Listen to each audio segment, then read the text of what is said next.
योभन्दा पहिले भिडियोमा हामीले वेबसाइटले कसरी काम गर्छ भन्ने कुराहरू हेऱ्यौँ र अबको एपिसोडबाट हामीले जाभास्क्रिप्ट भनेको के हो र जाभास्क्रिप्टमै हामीले कसरी कोडहरू लेखिन्छ, कसरी प्रोग्रामहरू गरिन्छ र कसरी एप्लिकेसनहरू बनाइन्छ त्यो हेर्नेछौँ। र आजको यस भिडियोमा हामीले जाभास्क्रिप्टको इन्ट्रोडक्टरी पार्ट हेर्नेछौँ। जाभास्क्रिप्ट भनेको के हो, कसरी काम गर्छ, यसको इतिहास के हो, त्यसपछि गएर किन जाभास्क्रिप्ट हामीले पढ्नुपर्छ भन्ने कुराहरूको बारेमा हामी परिचर्चा गर्नेछौँ। र स्क्रिनमा देखाइ पनि रहेको छ र तपाईँले देखिसक्नु पनि सक्नुभयो होला। जाभास्क्रिप्ट भनेको चाहिँ must लभड, must hated and popular language रहेको छ। मस्ट लभड भनेको चाहिँ अब के छ भने धेरैले मन पराएको ल्याङ्ग्वेज, सबैभन्दा धेरै मन पराउने ल्याङ्ग्वेज पनि जाभास्क्रिप्ट रहेको छ भने सबैभन्दा धेरै मन नपराउने ल्याङ्ग्वेज पनि जाभास्क्रिप्ट रहेको छ। यो यहाँनिर अलिकति कन्फ्युजन हुनसक्छ, मस्ट लभड र मस्ट हेटेड। अब के छ भने मस्ट हेटेड चाहिँ किन रहेको छ भन्दा अलिकति जाभास्क्रिप्ट चाहिँ कन्फ्युजिङ ल्याङ्ग्वेजको रूपमा रहेको छ। अलिकति बुझ्नको लागि के छ, अलिकति गाह्रो हुने तरिकाले रहेको छ। किनकि एउटै तरिकाले पनि जाभास्क्रिप्टलाई विभिन्न वेमा चाहिँ रिप्रेजेन्ट गरिरहेको हुन्छ र अलिकति बुझ्नको लागि गाह्रो छ। तर तपाईँहरू चिन्ता लिनु पर्दैन, मैले सजिलो भाषामा तपाईँले बुझ्ने गरी मैले बुझाउन सक्ने आफ्नो बेस्ट इफोर्ट लगाएर तपाईँलाई बुझाउने छु र मलाई विश्वास छ तपाईँहरूलाई मस्ट हेटेडबाट मस्ट लभड ल्याङ्ग्वेजको रूपमा चाहिँ जाभास्क्रिप्टलाई तपाईँले स्वीकार हुनेछ, यो मेरो विश्वास छ।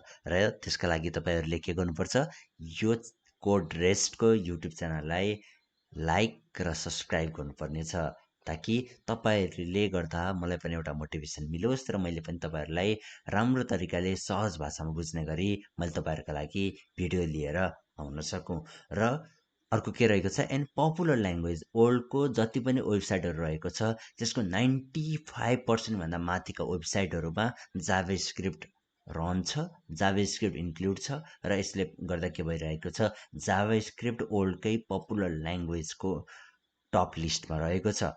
ल आउनुहोस् सुरु गरौँ अब हामी यसभन्दा अगाडिका पोर्सनहरूबाट। अब हामी योभन्दा अघिल्लोको भिडियोमा त हामीले सक्यौँ जाभास्क्रिप्ट मतलब वेबसाइटले कसरी काम गर्छ। अबको यस भिडियोमा मैले भनिसकेँ जाभास्क्रिप्ट भनेको के हो, यसको इतिहासबारे हामी चर्चा गर्नेछौँ भनेर। सुरुमा हामीले कुरा गरौँ इतिहास, जाभास्क्रिप्ट कहाँबाट र कसरी सुरु भयो भनेर। जब 1990मा इन्टरनेटको स्थापना भयो अथवा सुरुवात भयो, इन्टरनेटको सुरुवात गर्ने व्यक्तिको नाम थियो टिम बर्नर्स-ली। त्यसपछि जब 1990मा इन्टरनेटको सुरुवात भयो त्यसपछि दुईवटा नेटस्केप र के छ, माइक्रोसफ्ट एक्सप्लोरर। माइक्रोसफ्टको जुन अहिले पनि माइक्रोसफ्ट एक्सप्लोरर चलिरहेको छ, माइक्रोसफ्ट एक्सप्लोरर भन्ने दुईवटा जाइन्ट सर्च इन्जिनहरू रहेको थियो। फेरि पनि रिपिट गर्छु, 1990मा इन्टरनेटको सुरुवात भएपछि नेटस्केप र माइक्रोसफ्ट एक्सप्लोररहरू दुईवटा जाइन्ट सर्च इन्जिनको रूपमा रहेको थिए। अब यिनीहरूले चाहिँ के गर्यो भने आफ्नो आफ्नो कम्पिटिटर अथवा पपुलारिटीको लागि के गरे, आफ्नो आफ्नो स्ट्राटेजीहरू अपनाउँदै थिए। तर 1995मा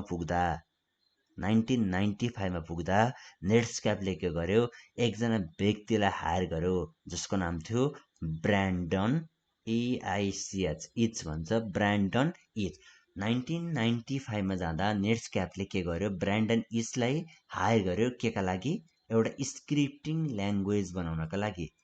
स्क्रिप्टिङ ल्याङ्ग्वेज बनाउनको लागि के गर्यो, ब्रान्डन इचलाई हायर गर्यो।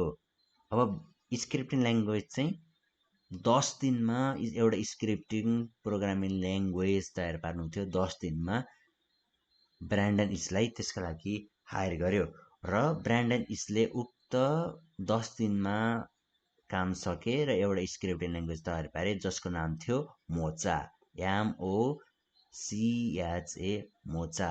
10 दिनमा रेडी गरेको प्रोग्रामिङ ल्याङ्ग्वेजको अथवा स्क्रिप्टिङ ल्याङ्ग्वेजको नाम के थियो अरे, मोचा। अब त्यसपछि मोचाको नाम परिवर्तन भयो केही समयपछि र यसको नाम राख्यो लाइभ स्क्रिप्ट। फेरि उक्त समयमा के थियो, जाभा भन्ने एउटा पपुलर प्रोग्रामिङ ल्याङ्ग्वेज मार्केटमा रनिङ भइरहेको थियो। यही स्ट्राटेजीलाई जाभावाला स्ट्राटेजीलाई हेरेर के गर्यो, अब मार्केटिङ स्ट्राटेजी हुनसक्छ नेटस्क्यापको, अलिकति के गर्यो, ब्रान्ड नेमलाई आफ्नो लाइभ स्क्रिप्टको ब्रान्ड नेमलाई चेन्ज गरेर जाभासँग जोडेर जाभा र लाइभ स्क्रिप्टलाई जोडेर जाभा स्क्रिप्टको नाम यहाँबाट सुरु भयो। 1995 कै कुराहरू यो। 1995 मा के भयो, मोचाबाट लाइभ स्क्रिप्ट हुँदै जाभा स्क्रिप्टसम्म के भयो, यसको नाम रूपान्तरित भयो र त्यहाँदेखि अहिलेसम्म यसको के छ, जाभा स्क्रिप्ट भनेर सुरुवात भइरहेको छ। र जुन व्यक्तिले यो 10 दिनमा स्क्रिप्टिङ ल्याङ्ग्वेज तयार पारे मोचाको रूपमा, उसैलाई अहिले के भनिन्छ, फादर अफ जाभा स्क्रिप्ट पनि भनिन्छ, फादर अफ जाभा स्क्रिप्ट पनि भन्ने गरिन्छ। ल अहिलेसम्म हामीले के गर्यौँ, जाभास्क्रिप्ट हिस्ट्री हेऱ्यौँ, जसमा चाहिँ 1990 मा टिम बर्नर्स-लीले इन्टरनेटको सुरुवात गरिसकेपछि नेटस्क्याप र माइक्रोसफ्ट एक्सप्लोरर दुईवटा जायन्ट सर्च इन्जिनहरू रहेका थिए, जसको चाहिँ के भएको थियो, पपुलारिटीको लागि चाहिँ एक आपसमा यिनीहरू कम्पिट गरिरहेका थिए। त्यही क्रममा चाहिँ 1995 मा गएर के गर्यो, नेटस्क्यापले ब्रान्डन इस्टलाई चाहिँ एउटा स्क्रिप्टिङ ल्याङ्ग्वेज तयार पार्नको लागि हायर गर्यो र ब्रान्डन इस्टले 10 दिनको समयमा एउटा मोचा भन्ने स्क्रिप्टिङ ल्याङ्ग्वेज तयार पारे, जसको नाम पछि लाइभ स्क्रिप्टको रूपमा रूपान्तरित भयो र जाभा एउटा मार्केटमा रनिङ भइरहेको र पपुलारिटी गेन गरिरहेको कारणले गर्दा चाहिँ जाभा स्क्रिप्टको नाम चाहिँ अझ मार्केटिङ स्ट्राटेजीलाई हेर्दा के गर्यो, लाइभ स्क्रिप्टबाट जाभा स्क्रिप्टमा रूपान्तरित गर्यो। यही हिस्ट्रीलाई अझ अगाडि बढाउँदै जाँदाखेरि के भयो, जाभा स्क्रिप्ट चाहिँ हरेक वेबसाइटहरूमा रन हुन थाल्यो। तर के भयो, हरेक व्यक्तिले चाहिँ आफ्नो आफ्नो तरिकाले जाभा स्क्रिप्टलाई इन्क्लुड गर्दै जाँदाखेरि के भयो, एकजना व्यक्तिले युज गर्ने जाभा स्क्रिप्ट र अर्को व्यक्तिले युज गर्ने जाभा स्क्रिप्टमा धेरै नै भास्ट डिफ्रेन्स हुन थाल्यो। त्यही भएर चाहिँ त्यही कुराहरूलाई हेर्दाखेरि चाहिँ 1997 मा गएर के भयो, अलिकति जाभा स्क्रिप्टलाई स्ट्यान्डर्डाइज गर्नुपर्छ भन्ने सोचका साथ के भयो, ECMA इक्मा स्क्रिप्टको के भयो, सुरुवात भयो, जसले चाहिँ के गर्नको लागि सुरुवात भयो अरे, सही भन्नुभयो, जाभा स्क्रिप्टलाई स्ट्यान्डर्डाइज गर्नको लागि इक्मा स्क्रिप्टको सुरुवात भयो 1997 मा। त्यसपछि यही लगत्तै 1999 मा फेरि के भयो, इक्मा स्क्रिप्टको अर्को भर्जन आयो, जसलाई चाहिँ ES3 पनि भन्ने गरिन्छ।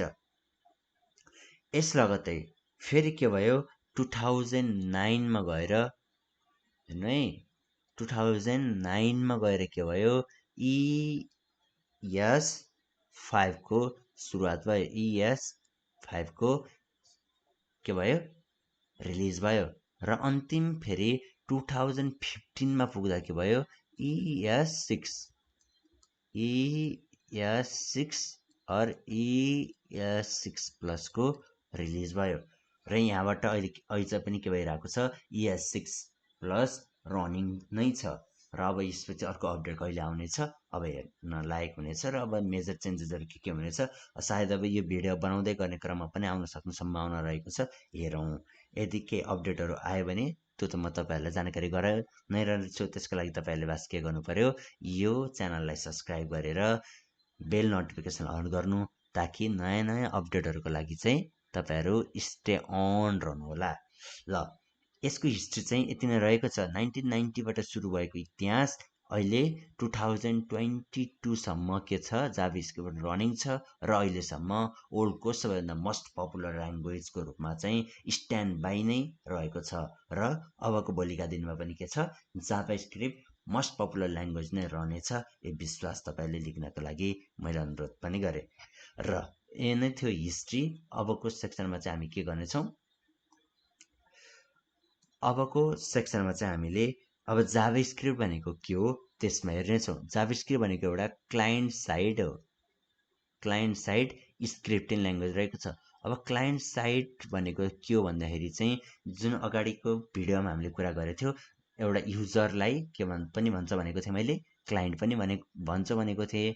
त्यसपछि अब जुन यो क्लाइन्ट साइड स्क्रिप्टिङ ल्याङ्ग्वेज भनेको चाहिँ के भने, युजरको अगाडि अथवा युजर सामु चाहिँ रन हुने ल्याङ्ग्वेज हो यो क्लाइन्ट साइड स्क्रिप्टिङ ल्याङ्ग्वेज चाहिँ। बुझ्नुभयो तपाईँले मैले के भने, युजरको अगाडि अथवा युजरले वेबसाइटहरू चलाउँदाखेरि युज हुने ल्याङ्ग्वेज चाहिँ के हो, जाभास्क्रिप्ट हो। अनि यसले चाहिँ के गर्छ, इन्हान्स गर्छ के चाहिँ, युजरसँगको इन्टरेक्सन। जस्तो कि हामीले वेबसाइटहरू तपाईँहरूले देख्नुभयो होला, वेबसाइटहरूमा के हुन्छ, जस्तो कि बटनहरू हुन्छ, अनि त्यसपछि कहाँ केले गर्दाखेरि के रेस्पोन्स आउँछ भन्ने कुराहरू के हुन्छ, जाभास्क्रिप्टले काम गर्छ र यसलाई नै के भन्छ, युजरको इन्टरेक्सनलाई इन्हान्स गर्छ अथवा इम्प्रुभ गर्छ। त्यसपछि गएर अब जाभास्क्रिप्ट चाहिँ गेम डेभलपमेन्टदेखि लिएर वेब डेभलपमेन्ट सबैमा युज हुन्छ। अहिले त के पनि भएको छ, जाभास्क्रिप्टलाई आर्टिफिसियल इन्टेलिजेन्समा पनि युज गर्दै आइरहेको छ। अब एउटा जानकारीको लागि चाहिँ म तपाईँलाई के बताउन चाहन्छु भने, जाभास्क्रिप्ट रन गर्ने चाहिँ जाभास्क्रिप्ट इन्जिन हो। जाभास्क्रिप्ट केमा रन हुन्छ अरे, जाभास्क्रिप्ट जेएस इन्जिन पनि भन्न चाहेँ मैले त्यसलाई। जाभास्क्रिप्ट चाहिँ जाभास्क्रिप्ट इन्जिनमा रन हुन्छ। र फर्स्ट जाभास्क्रिप्ट इन्जिन चाहिँ कुन रहेको थियो, फर्स्ट चाहिँ स्पाइडर मङ्की भन्ने रहेको थियो। Spider monkey first JavaScript engine. यसलाई चाहिँ अहिले केले युज गरिरहेको छ, मोजिला फायरफक्सले। मोजिला फायरफक्स त तपाईँले चलाउनु भएको होला अथवा नचलाए पनि सुन्नु भएको त होला। यो पनि एउटा के हो, सर्च इन्जिन रहेको छ। ल है त, फर्स्ट जाभास्क्रिप्ट इन्जिन कुन रहेको छ अरे, स्पाइडर मङ्की। अहिले चाहिँ केले युज गरिरहेको छ अरे, मोजिला फायरफक्सले। त्यसपछि गएर गुगल क्रोमले पनि अब के युज गरिरहेको छ, गुगल क्रोमले हरेक वेब ब्राउजरमा आफ्नो आफ्नो के छ, सर्च इन्जिन रहेको छ, मतलब जाभास्क्रिप्ट इन्जिन रहेको छ। गुगल क्रोमले युज गरेको जाभास्क्रिप्ट इन्जिनलाई चाहिँ के भन्छ, V8 भन्छ। त्यसपछि माइक्रोसफ्ट एजले युज गरेको, अब त माइक्रोसफ्ट एक्सप्लोरर त अब हटिसक्यो, अब माइक्रोसफ्ट एजले हेरिरहेको छ। माइक्रोसफ्ट एजले चाहिँ युज गरेको जाभास्क्रिप्ट इन्जिनलाई चाहिँ के भन्छ, चक्र भन्छ है त, चक्र भन्छ। ल, मोजिला फायरफक्सले युज गरेको जाभास्क्रिप्ट इन्जिनलाई के भन्छ अरे, स्पाइडर मङ्की। यो के पनि थियो, फर्स्ट जाभास्क्रिप्ट इन्जिन पनि थियो। त्यसपछि गुगल क्रोमले युज गर्ने जाभास्क्रिप्ट इन्जिनलाई के भन्छ, V8 भन्छ। यसै गरी माइक्रोसफ्ट एजले युज गर्ने जाभास्क्रिप्ट इन्जिनलाई के पनि भन्छ अरे, चक्र पनि भन्छ। बुझ्नुभयो त तपाईँले? ल, अब हामी जाभास्क्रिप्टलाई कसरी युज गर्न सकिन्छ त्यो कुरा गर्नेछौँ। जस्तो कि जाभास्क्रिप्टलाई 3 तरिकाले युज गर्न सकिन्छ। एउटा इनलाइन कोडमै लेखेर, यदि तपाईँहरूले HTML CSS पढ्दाखेरि CSSलाई राम्रोसँग हेर्नु भएको थियो भने अथवा राम्रोसँग CSS बुझ्नु भएको थियो भने, CSS कति टाइपमा लेखिन्थ्यो, एउटा इनलाइन CSS हुन्थ्यो, एउटा के हुन्थ्यो, इन्टरनल CSS हुन्थ्यो, अर्को के हुन्थ्यो, एक्सटर्नल CSS हुन्थ्यो। अब जाभास्क्रिप्ट पनि सेम छ, एउटा चाहिँ इनलाइन हुन्छ, अर्को चाहिँ के हुन्छ, इन्टरनल हुन्छ, त्यसपछि अर्को के हुन्छ भन्नुहोस् त, एक्सटर्नल CSS, एक्सटर्नल जाभास्क्रिप्ट। यो चाहिँ के हो, जाभास्क्रिप्टलाई रिप्रेजेन्ट गर्ने अथवा जाभास्क्रिप्ट लेख्ने वे हो। के भन्यो हामीले, एउटा इनलाइन, इन्टरनल र एक्सटर्नल। बुझ्नुभयो? र अब हामी यो भिडियोको करिब अन्त्यमा आइसकेका छौँ र म फेरि एकचोटि अब सानो कुरा छ, म त्यसलाई सकिहाल्छु। अब जाभास्क्रिप्ट किन युज गरिन्छ अथवा कहाँ युज गरिन्छ भन्ने कुरा हुन्छ। मैले अघि पनि भनिसकेँ, यहाँनिर गेम डेभलपमेन्टदेखि लिएर वेब डेभलपमेन्टमा युज गरिन्छ। त्यसपछि अरू केमा युज गरिन्छ, मैले अर्को पनि भनेको थिएँ, एआईमा युज गरिन्छ। त्यसपछि गएर अर्को केमा युज गरिन्छ, मोबाइल एप डेभलपमेन्टहरूमा पनि युज गरिन्छ। मोबाइल एप डेभलपमेन्टमा एकदम भर्सटाइल छ कि जाभास्क्रिप्ट ल्याङ्ग्वेज, हरेक ठाउँमा चाहिँ के हुन्छ, जाभास्क्रिप्ट ल्याङ्ग्वेजको प्रयोग भइरहेको छ। त्यसपछि गएर वेब सर्भरहरूमा पनि युज हुन्छ। हामीले फर्स्ट भिडियोमा हेरेको थियो नि, सर्भर भनेको के थियो, डाटा स्टोरेज गर्ने ठाउँलाई के भन्छ, सर्भर भन्छ। त्यसपछि गएर अरू कहाँ पनि युज हुनसक्छ होला, कुनै पनि इलिमेन्टहरू एनिमेट गर्नको लागि अथवा एनिमेसनमा पनि के हुन्छ, जाभास्क्रिप्टको प्रयोग हुन्छ। त्यसपछि अरू के हुनसक्छ होला, अब हाम्रो चाहिँ के हुन्छ, गेम डेभलपमेन्टको कुरा भइसक्यो। पावर पोइन्टहरूदेखि लिएर स्लाइड्सहरूमा पनि के हुन्छ, मैले पावर पोइन्ट लेखिदिएँ, पावर पोइन्ट प्रेजेन्टेसनहरू, स्लाइड्सहरूमा पनि के हुन्छ, जाभास्क्रिप्टको प्रयोग हुन्छ।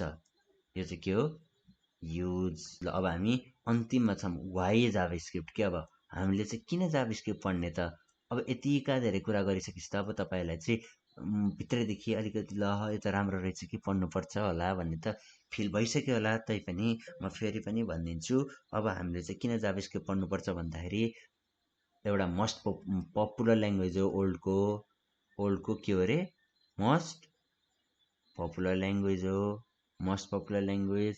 त्यसपछि हामीले के हुन्छ, एउटा ह्युज कम्युनिटी छ कि यसको चाहिँ। ह्युज कम्युनिटी भनेको अब 95% चाहिँ ओल्डको वेबसाइटहरू यसमा जाभास्क्रिप्ट नै रहन्छ भनेपछि के हुन्छ, यसको त डेभलपरहरू टन्नै छ। त्यही भएर यदि तपाईँहरूलाई केही इररहरू आइहाल्यो भने पनि सर इररलाई कपी गरेर गुगलमा सर्च गर्नु भने के हुन्छ, तपाईँको इररको सोल्युसन चाहिँ भेटिहाल्छ। त्यसपछि यो बाहेक अरू के पनि छ, यो मैले भनिसकेँ एआईमा युज गरिन्छ, हरेक फिल्डमा युज गरिन्छ भनेर। यो चाहिँ के छ, जाभास्क्रिप्ट भर्सटाइल छ, त्यो भएर पनि हेर्न मिल्छ। र तपाईँहरूले जाभास्क्रिप्ट पढेर सक्नुभयो अथवा सिकेर सक्नुभयो भन्ने बित्तिकै तपाईँलाई के छ, जबको लागि तपाईँ रेडी हुनुहुन्छ र तपाईँले इयरली मन्थली 50K देखि 100K सम्मको के छ, जागिर पाउन सक्ने चाहन्छ भने तपाईँको एकदम हाई पोटेन्सियल रहेको छ आफ्नो एकदम ठुलो ड्रिम जब के गर्नको लागि, पाउनको लागि। देखि तपाईँले उस्तै पारे फेसबुकदेखि लिएर गुगलसम्ममा पनि के छ, जाभास्क्रिप्टमा तपाईँले अलिकति राम्रो हुनुभयो भने फेसबुक गुगल जस्ता ठुला जाइन्ट टेक कम्पनीहरूमा पनि के छ, जब पाउन सजिलो रहेको छ। त्यही भएर पनि हामीले के छ, जाभास्क्रिप्टलाई राम्रोसँग पढ्नुपर्छ, बुझ्नुपर्छ। र तपाईँहरूको यदि जाभास्क्रिप्ट फर्स्ट प्रोग्राम ल्याङ्ग्वेज तपाईँले सिक्दै हुनुहुन्छ भने तपाईँहरू ढुक्क हुनु, मैले तपाईँहरूलाई एकदम सजिलो भाषामा बुझ्ने गरी, नन टेक्निकल फिल्डबाट पनि आउनुभएको छ भने के छ, राम्रो तरिकाले बुझ्ने गरी मैले एक्सप्लेन गर्नेछु हरेक कुराहरूलाई। बस तपाईँले के गर्नु पर्यो, मैले पढाएको कुराहरूलाई ध्यान दिएर सिक्नु पर्यो, सुन्नु पर्यो। त्यसपछि मैले भनेको कुराहरूलाई के गर्नु पर्यो, दिनको प्र्याक्टिस गरिरहनु पर्यो। अनि त्यसपछि केही नजानेको कुराहरू छ भने मलाई पर्सनली पनि सोद्धा हुन्छ, कमेन्ट गर्नु पर्यो। र त्यहाँबाट मैले के हुन्छ, तपाईँलाई अझै बुझ्ने तरिकाले मैले सरल भाषामा बुझाएर अगाडि लिएर जानेछु। र तपाईँको लागि मैले के भनिसकेँ, एउटा ग्यारेन्टिड जबको लागि चाहिँ के गर्छु, ल्यान्ड गर्नको लागि मैले एकदम तपाईँहरूलाई साथ सहयोग दिनेछु। र आजको यो भिडियोमा हामीले यति नै गरौँ। अब हामीले अर्को भिडियोबाट के गर्छौँ, थ्योरी पोर्सन त हामीले सकिसक्यौँ, के हो भन्ने कुराहरू, किन पढ्नुपर्छ भन्ने कुराहरू सकिसक्यौँ।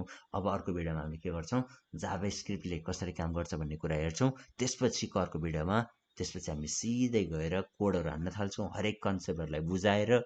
यस्तै थ्योरी सँगसँगै मैले तपाईँलाई के गर्छु, प्र्याक्टिकल सहितसँगै लिएर जानेछु।